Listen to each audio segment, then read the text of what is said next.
Welcome to the 22nd discussion of The Smart World Around Us, a podcast organized by Smart-EDU Hub. I'm your host. Today, we're diving into the fascinating world of artificial intelligence by exploring an article by Katalin Vrabi titled Deep Learning, the Future of Artificial Intelligence and Its Impact on Technology Development.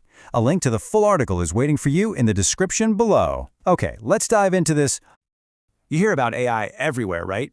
But you know, when the CEO of Google, Sundar Pichai, says it's more profound than fire or electricity, well, that makes you stop and think, what exactly is this technology, and how did it suddenly become one of the most important things we're working on? The way tech leaders talk about AI, it feels like this revolution just popped up overnight.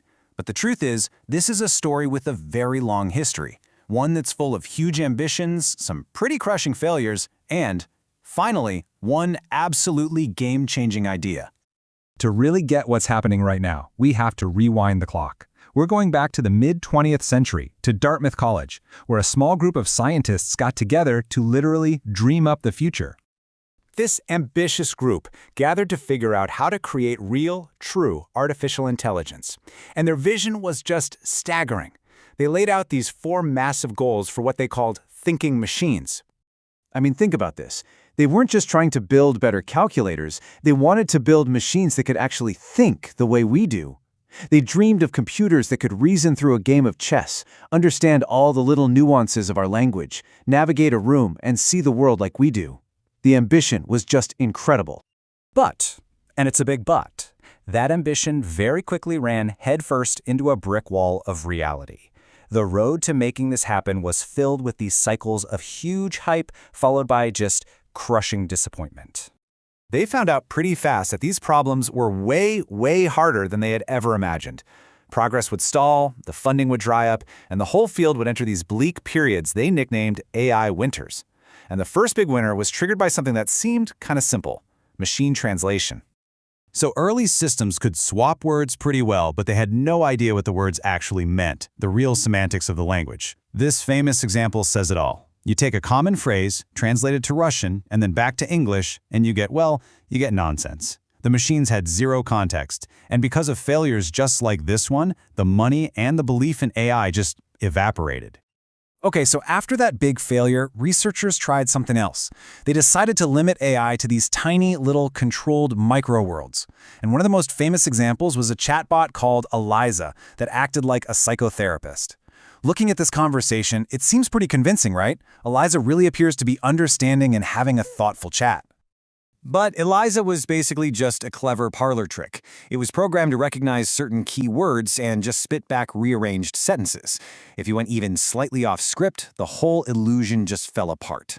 This failure kicked off the second AI winter and a whole new strategy. If AI can't have general intelligence, maybe it could have very specific, specialized expertise. And this brought us to what they called expert systems. The whole idea was to interview a human expert, say a doctor or a chemist, and then painstakingly code every single piece of their knowledge into a computer, rule by rule. Basically, a giant if this, then that checklist. And honestly, some of these systems were amazingly accurate. There was a program called MySyn that could diagnose certain blood diseases just as well as a human doctor. But the process was so slow, and you just couldn't scale it up. Coding one expert's brain didn't make it any easier to code the next one. This led to, you guessed it, another AI winter. The old way of doing things had failed. For decades, it really felt like that grand dream of AI was just impossible. But then, a totally different approach started to emerge. And this one was inspired by the most powerful learning machine we know of, the human brain itself. Instead of us programming computers with rules, researchers flipped the whole idea on its head. They asked, what if computers could learn the patterns all on their own, just by looking at gigantic amounts of data? This was the huge shift, from humans writing the rules to the machine discovering the rules for itself. So, a groundbreaking experiment at Google put this new idea to the test in a big way. They started with 10 million random video thumbnails from YouTube, and they fed all of that data into a massive network of 16,000 computer cores. Think of it like a giant simulated brain just sitting there, ready to learn. And here's the kicker. They gave the system 0 instructions. No labels, no rules, nothing. They just let it watch for an entire week. The big question was, with all that random noise, what would it teach itself to see? Of all the possible things in the universe it could have learned to recognize first, the network taught itself to find cats. Now, it's funny, for sure, but it was also a profound moment. It was the proof that machines could finally learn from raw data without any humans writing the rules.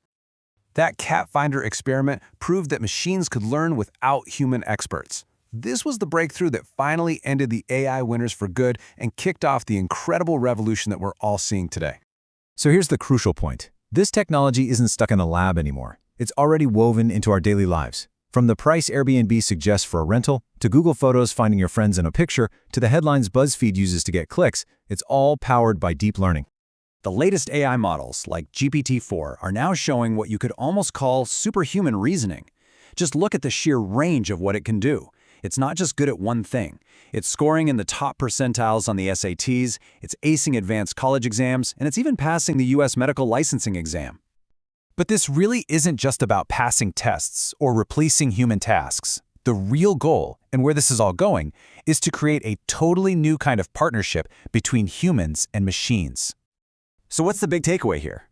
Well, despite all the headlines about replacement, the general agreement among the experts is that the future of AI is augmentation. It's a powerful tool that's designed to enhance what we are capable of.